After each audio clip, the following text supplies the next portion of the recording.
This is A1 Talk, a place where we can talk about anything and no topic is off the table. I'm Antwaun, and along with me is my big cousin Yahabed. We've been A1 since day one, and we want to share our perspective with you. Let's get started and dive into today's episode. Welcome to A1 Talk.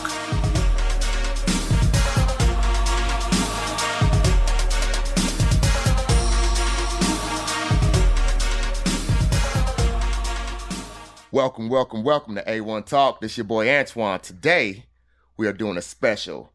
Your boy Yah's not going to be on this one, but he'll be on the next one, so y'all don't worry about it. Today, I'm here with my cousin, Tonda Nishay. Oh, we gonna go with Tonda Nishay. See, we was doing this beforehand, like trying to hash it out, and I definitely got it all backwards or whatever. So what we gonna call you? You gonna be who? Tonda. She gonna be Tonda. All right. So today we're gonna be sitting down for an interview with her, and she's a very interesting person. First of all, she's like one of my favorite cousins. Sorry for any other cousins out there who feel slighted in any type of way. I love y'all too, but yeah, she's one of my big cousins, and she's definitely one of my top dogs. So, but today we're gonna be talking about a subject that I found interesting about her, because my cousin, she's the mother of 3 children. She has 3 boys. Mm-hmm.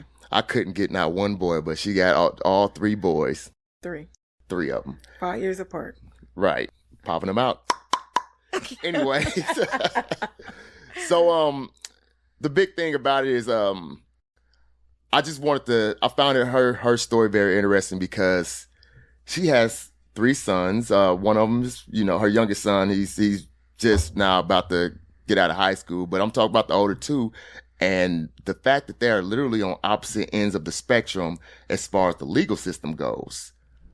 So on one side, she has a son who's, right now currently charged with a serious crime. On the other side, she actually has a son that's a cop. And me personally, my my oldest is about to be grown, so I don't know how the dealings with that as far as children who are like adults, but like, I find it very interesting how she's able to maneuver and the way that she feels as far as maneuvering between those 2 spectrums. And I mean, she loves her children, but how you move throughout both of those different things. So really, this is going to be a little conversation. I'm going to open it up to you. You give your little story or however you want to put it out. I just want to really know how you maneuver and your way of thinking and your feelings about the whole thing. Go ahead. So basically, I got 2 sons. My oldest one is accused of a crime, and he's been in the county jail for 3 years waiting for his court trial, while my other son graduated and went to the police academy and got a job pursuing his career during all this. So that's how I sit with it. But as far as maneuvering between them, it's just basis of life of knowing that he is a police officer, and he is basically who he is, about how he lives his life. And, it's kind of hard sometimes, because my son, the one that's a cop, he knows things that's going on behind the scene, and he can't tell us certain things, but sometimes people in jail know a little bit more than people that. Oh yeah, I know. Then they know more than, and first offhand, right. And can call and say this before the other person even said it. So, sometimes I have to watch my words with my middle son, because I have to not say certain things to him about what's going on with my other son. Right, and you don't really want to put him in that situation where he has that conflict of interest, mm-hmm. or anything like that, where put him in a position where it forced him to have to choose for doing something, because one thing is his job, career, the other thing is his family. So yeah, and I know, being from where we from, being a cop is probably nobody that I grew up with in school or nothing wanted to be a cop. I didn't know one person. I mean, they were cool, saw them, they come. We had a little DARE program and stuff like that. They came to school, but never wanted to be a cop. Yeah. So when he said he wanted to be a cop, it was kind of like, I couldn't be against it, because I guess as a mom, like, well, do what you want to do, And right. I'm like, well, is the money worth it, And it depends on where you're working and the department you're in and everything. And, right. he really, really wants to go like out of town with it and to bigger cities, and that scares me, because it's more going on True. than this little small town, Right. So, I mean, and anywhere, anything can happen, but the fact that he's close to here and all the people that he works with knows his brother Right. and know of him and how his dealings with things is kind of like, Understandable. So, just the fact that you have these two things, and for the record, I don't know if we said she does have 3 sons. So the cop is actually, he's the middle child. The one that's currently incarcerated right now is the oldest, and then she does have a younger one. We're not trying to leave him out, but he doesn't fit within the confinement of this actual conversation. He is my little cousin too, so shout out to him. But I always found you interested in that because, like, the way I know that it's been times where, like, you probably wanted to break down. Mm-hmm. I know that you probably have broken down up in the studio where this is her husband, so he probably has seen more about that than I have on that. Me and my cousin, we are close, and we do have we have conversations, stuff like that. But her being him being a husband, he probably see more of that. But the fact that you can put on that strong face, you can go out there and you're not gonna let your children are your children. Mm-hmm. They are they are the result of things that you've done or taught them and stuff like that. But you can't control all of that. Yeah, obviously. Because you have a certain input, then society has a certain input into how a child grows up and everything. But mm-hmm. I've always loved the way that you were able to. You don't seem like you waver, and I've always admired that about you. But you do have a very unique. It's not a very common thing. There's mother. Every cop has a mother. Every mm-hmm. person who's on trial or in jail for something, a serious crime, whether has a mother too. A lot of them don't have. A lot of them, it's not like one mother that has both of them. All right. So that's I feel like it's crazy, and what.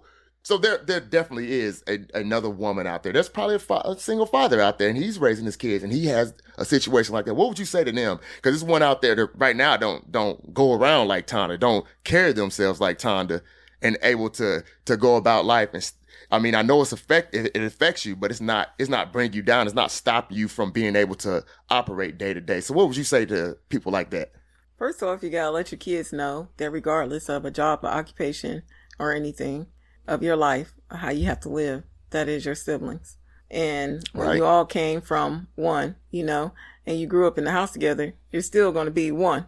Like, that is your brother, regardless of what. And, it's a lot of speculations of things that as a police officer, because a person in jail needs money on their books and they need phone calls, they need things, and they put halts on that person can't do that. Like, you're not allowed to do that. Right. So you're saying, like, he's not allowed to go visit. Okay. He's not allowed to put money on, like, it can't literally come from him, to him. Oh, so yeah, definitely, because they looking at it as that conflict of interest or whatever. So, they can't do none of that stuff. And, anything that comes from a jail or anything is recorded, Right. So they look at all those things. And I done been to a court case and heard when they done blurted out all the phone calls and everything. And, those speculations can go against anything. So if you say the wrong thing, you know, that can be against your brother, so they have to watch all that. Right. And that's crazy because, if you, and I didn't really see how are they, do they have the close relationship? I don't really know. Mm-hmm. I could see how that could be with, like, it could be two siblings, period, because it could be two females or a sister and a brother or whatever, how that could actually strain a relationship that previously was close or whatever, because now you literally, because it makes you, it like forces you that you have to choose. Am I going to choose my family or am I going to choose my career? Right. And all these things still, I'm not a woman, but I do appreciate women and mothers. I definitely do. Mm-hmm. I have a mother, obviously. I have mothers of my children. I have a sister who has children. So, I know how your child affects you regardless. No matter if, like, my mama got a 38-year-old son, her oldest child is 38. I know I affect her, you know, so I know that your relationship with your children affects you. Yeah. But also the relationships that your children have with each other. Because, you know, obviously you raise them to love each other and everything like that. But I definitely commend you. This is going to be a thing that I'm going to do more of, because I definitely, I have a very interesting family. We got all me. I believe he's the first cop in our family. He is. I cannot think of another one. No. But I definitely, I think that, the awareness to things like this, as far as how people deal with unique situations or situations that are actually situations that people have day to day, these things, a lot of things that don't be addressed, especially in our community as Black people. And especially the people like you who are dealing with the thing and are actually able, because people will look at you like, damn, how the hell is Tonda walk through? How the hell ain't Tonda went postal at work? Because, hey, if y'all see my cousin, my cousin, she leave the house, my cousin stay on fleek. You don't never, and I'm a shout out my sister. What'd you say the other day? We talk about, what is it, pop my SHIT? Yeah. I'm trying to keep it a little bit clean for the children, but hey, you ain't gonna catch my cousin slipping. You know what I'm saying? So she don't look like what she been through. And I just want to let y'all know that. And I want to let you know that I love you.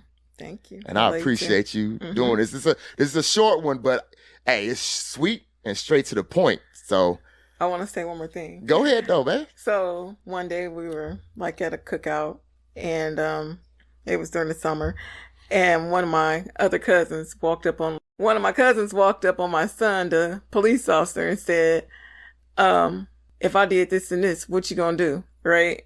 And he said, I'm gonna do my job. And I was happy that he responded to that person with that, you know, because don't let nobody influence you up, you know, just because they out here doing what they want to do. You do have something to hold up for yourself. Absolutely. Right. So I was like, he stood up for himself. I mean, that's something that's instilled in because that's the crazy thing about your kids, because your kids could take you can raise 3, 4, 7, 10 kids. You can instill the same exact thing in them, but they could take that thing that you instilled in them and they can make anything of that. You know what I'm saying? Because what I do know is, even your oldest, oh my, hey, he definitely, exactly. You know what I mean? And even your youngest, I feel like he getting there. He gonna get there. Most definitely gonna get there. You know, getting there. So, hey, if there's not anything else, I do appreciate you coming on with me, being part of this A1 Talk thing. I got nothing else. Hey, I will see y'all next week. All right. Y'all better be back. So, A1 Talk signing out. Thanks for listening to A1 Talk. Make sure you tune in every Tuesday and Thursday for exciting new topics. You can find us on Spotify, YouTube, or wherever you stream your podcasts. Also, check out our website, a1talk.com. That's AY1talk.com. We have our episodes listed there and also a merchandise page. Thanks again for listening to A1 Talk.